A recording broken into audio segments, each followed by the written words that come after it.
Hi hello welcome to Maguta media.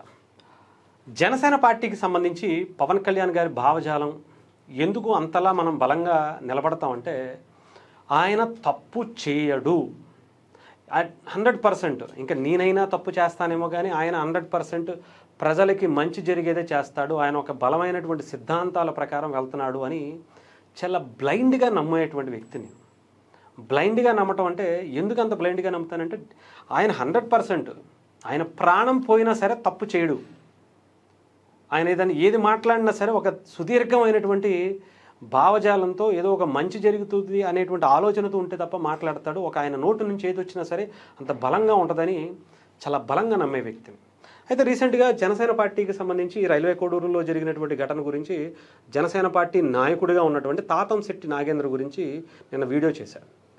అయితే కొంతమంది దాని గురించి మీ బుద్ధి కూడా పోనిచ్చుకున్నారు కాదు, మీరేంటో కూడా ఇప్పుడు బయటకు వచ్చింది, మీరేంటి అనేటువంటి ప్రకటనలు కొంతమంది కమెంట్స్ కూడా చేస్తున్నారు. కొంతమంది నిజంగా చాలా బాగా చేసావన్నా, ఆయన ఆగడాలు అన్నీ కాదు, ఎన్నో అక్రమాలు చేశాడు, ఎన్నో దారుణాలు చేశాడు, చాలా చేశాడు అనుకుంటూ కొంతమంది దాని తాలూకా లిస్టు కూడా పెట్టారు. పవన్ కళ్యాణ్ గారు ఇచ్చినటువంటి అక్కడ ల్యాండ్కి సంబంధించిన దాంట్లో కూడా ఉన్నాయని చెప్పి. బట్ అవన్నీ కూడా నేను ఇప్పుడు చెప్పదలుచుకోవాలి. ఇక్కడ ఆయన గురించి ఎందుకు ఇలా మాట్లాడుతున్నానంటే, జనసేన పార్టీకి ఎందుకు ఆయన డ్యామేజ్ చేస్తున్నారు అనేది ఆయన కూడా ఆలోచించుకోవాలి. ఇక్కడ ఆయన వ్యక్తిగత కక్ష కోసమో ఆయన వ్యక్తిగత దాని కోసమో పార్టీని బలి చేయటం ఎందుకు? ఇప్పటికే ఒక పెద్ద డ్యామేజ్ జరిగింది ఆ ఎమ్మెల్యేకి. ఇప్పుడు ఏదైతే ఆయన బాధితురాలు అని చెప్పబడుతున్నటువంటి ఆ హర్షవీణాన్ని ఇప్పుడు ఆయన కొట్టడం తప్పే కావచ్చు, కానీ అక్కడ ఆల్రెడీ ఒక పెద్ద మిస్టేక్ అక్కడ జరిగింది వాళ్ళిద్దరి మధ్య. దాని మీద ఇప్పటికే జనసేన పార్టీని, ఆయన ఎమ్మెల్యేని అంటలా, పవన్ కళ్యాణ్ గారిని అంటున్నారు, జనసేన పార్టీని అంటున్నారు. పవన్ కళ్యాణ్ గారు లాంటి ఒక బలమైన నాయకుడు ఈ దేశంలో అద్భుతాలు సృష్టిస్తుంటే, పంచాయతీరాజ్ శాఖ మంత్రిగా ఆయన చేసేటువంటి గొప్ప పనులు ఇప్పటి వరకు ఎంత గొప్పగా చెప్పుకున్నామో, ఇలాంటి వ్యక్తుల వల్ల ఆ పార్టీకి చెడ్డ పేరు వస్తుంది అనేటువంటి ఒక బాధ. ఎందుకంటే ఎక్కడ పవన్ కళ్యాణ్ గారు ఇలాంటి వ్యక్తులను చూసి అరే మనం ఎంత చేసినా సరే ఇలాంటి వాళ్ళు ఇంకా మనం ఇలా డ్యామేజ్ చేస్తున్నారు ఏంటి అనేటువంటి పరిస్థితి. అలాగే జనసేన పార్టీని అంటే, నేను ఒక వ్యక్తిని జనసేన పార్టీలో ఒక నియోజకవర్గంలో ఒక వ్యక్తిని నేను తప్పుపడితే, అతను చేసినటువంటి తప్పు అని చెప్పి ఎత్తి చూపిస్తే అది జనసేన పార్టీని అవమానించినట్టే, జనసేన పార్టీని మనం తిట్టేసినట్టే, జనసేన పార్టీకి సంబంధించి మనం వ్యతిరేకం అయిపోయాం అనుకుంటే ఎలాగా? ఇప్పుడు మీరు చెప్పండి, ఆ వ్యక్తి చేసింది, ఆ అమ్మాయి తప్పే కావచ్చు. ఆ అమ్మాయి గతంలో నేనే చాలా క్లారిటీగా ఇక్కడ హైదరాబాద్లో ఒక ప్రెస్ మీట్ పెడితే ఇల్లు దుమ్ము దులిపేశాను.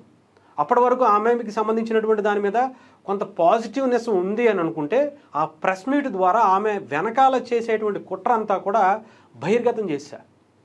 డెఫినెట్గా ఆమె ఎజెండా వేరు, వెనకాల ఏదో పెట్టుకునే వచ్చింది, ఇది జనసేన పార్టీకి డ్యామేజ్ చేయడానికే ప్రయత్నిస్తుంది ఆవిడ అనేటువంటి దాని మీద అక్కడ మీరు ఐ లవ్ యూ ఎందుకు చెప్పారు, మీకు ఇష్టం లేకపోతే ఎందుకు మాట్లాడారు, మీరు ఇష్టం లేకపోతే అక్కడికి ఎందుకు వెళ్ళారు, మిమ్మల్ని బలవంత పెట్టినప్పుడు మీరు డబ్బులు ఎందుకు ఇచ్చారు, ఇలాంటి క్వశ్చన్స్తో ఆమెను ఉక్కిరి బిక్కిరి చేస్తే పారిపోయింది. ఆమె సమాధానాలు చెప్పకుండా వెళ్ళిపోయింది ఆ ప్రెస్ మీట్ నుంచి. మీరు కావాలంటే ప్రెస్ మీట్ ఒకసారి చూడండి. ఆ తర్వాత ఆమె ఎన్ని వీడియోస్ పెట్టినా, ఎన్ని ట్వీట్లు చేసినా, ఎంతమంది దగ్గరికి వెళ్ళినా పాజిటివ్నెస్ రాలా. అసలు ఏం చేయాలో తెలియలే అమ్మాయికి. అంత అసలు చెప్పాలంటే ఆమె అనుకున్నది ఒకటి, అయ్యింది ఒకటి. నేను గతంలో కూడా చెప్పాను, మొత్తం అడ్డం తిరిగిపోయింది ఆమె ఆ ప్రెస్ మీట్తో. అలాంటి ఆ టైంలో జనసేన పార్టీ ఆయన చేసిన తప్పే, అరవ శ్రీధర్ చేసింది 100% తప్పే, కానీ జనసేన పార్టీ మీదకి తోసేయాలనేటువంటి కుట్రని చాలా బయట పెట్టినటువంటి పరిస్థితి. మరి అలాంటప్పుడు ఇక్కడ ఆ అమ్మాయి తప్పే కావచ్చు, అమ్మాయి ఎలాంటి వ్యక్తిత్వమైనా కానివ్వండి, ఇలా బహిరంగంగా ఒక మహిళ మీద ఇలా రోడ్డు మీద అంతమంది చూస్తుండగా ఒక పోలీసులు అడ్డుపడుతుంటే కూడా ఆయన కొట్టడం అనేది కరెక్ట్ కాదు కదా.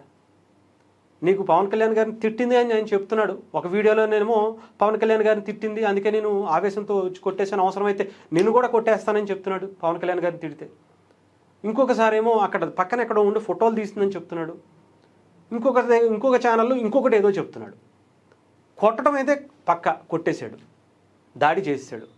ఆవేశం ఎవరికైనా ఉంటుంది. పవన్ కళ్యాణ్ గారిని అంటే ఎవరికైనా కోపం వస్తుంది. జనసేన పార్టీకి సంబంధించిన నాయకులు చాలామందికి ఉంటుంది. ఉన్నప్పుడు అక్కడ అది ఎప్పుడు ప్రదర్శించాలో అప్పుడే ప్రదర్శించాలి. పవన్ కళ్యాణ్ గారిని ఏ రకంగా ఎంత దారుణమైనటువంటి బూతులతో తిట్టారో మనకు తెలీదా? ఆయనకి ఎప్పుడు ఎందుకు రియాక్ట్ అవ్వలేదంటే సమయం సందర్భం దానికి తిట్టేసి మనం కూడా అదే రకంగా చేయటం ప్రతీకారం కాదు. అలాంటి వ్యవస్థను నిర్మూలన చేయటమే అసలైనటువంటి ప్రతీకారం అని చెప్పాలి. అదే పవన్ కళ్యాణ్ గారు చేస్తుంటే ఇప్పుడు మళ్ళీ మీరు కూడా కొట్టేస్తాను, చంపేస్తాను, నరికేస్తాను, రోడ్డు మీద విజృంభించేస్తాను అని చెప్పి వైసీపీ పాలనలో అరాచకాలు చేసినటువంటి ఇదే పద్ధతినే కదా ఎండగట్టి ఇప్పుడు మీరు అధికారంలోకి వచ్చారు. వైసీపీ చేస్తున్నటువంటి దుర్మార్గాలు అసలు ఎంత దారుణమైనటువంటి పరిస్థితులను ఎదుర్కొన్నటువంటి మీరు కూడా అలాంటివే రియాక్ట్ అయిపోతాం, కొట్టేస్తాం, మాటకి మాటే చేతలకి చేతులే ఆయన సమాధానం అంటే కరెక్ట్ కాదు. చట్టాలు కూడా ఉన్నాయి. మీకు ఆవిడ చేసిన తప్పు అనిపిస్తే అప్పటికప్పుడు అక్కడ ఉన్నటువంటి పోలీసుల దగ్గర తీసుకెళ్ళి అరెస్ట్ చేయించి మీరు అక్కడ కేసు పెట్టించి లోపల వేయించాలి. అంతేగాని ఇలా చట్టాన్ని మీరు చేతిలో తీసుకోవడం అనేది కరెక్ట్ కాదు. మీరు ఎన్నైనా చెప్పండి, ఎక్కడైనా అయితే మాత్రం ఒకటే చెప్తున్నా, పవన్ కళ్యాణ్ గారు తప్పు చేయడం అనేటువంటి నమ్మకం నాకుంది కాబట్టి జనసేన పార్టీకి అంత బలంగా సపోర్ట్ చేస్తున్నాం. అలాంటి ఒక బలమైనటువంటి సిద్ధాంతాలు కలిగినటువంటి పార్టీని ఆయన పెట్టినప్పుడు అలాంటి పార్టీకి నష్టం జరుగుతుంటే ఇలాంటి వ్యక్తుల్ని డెఫినెట్గా బయటికి చెప్తాను. ఎటువంటి సందేహం లేదు. మీరు ఏమనే అనుకుంటాను, తిట్టుకోండి, ఇంకోటి చేసుకోండి.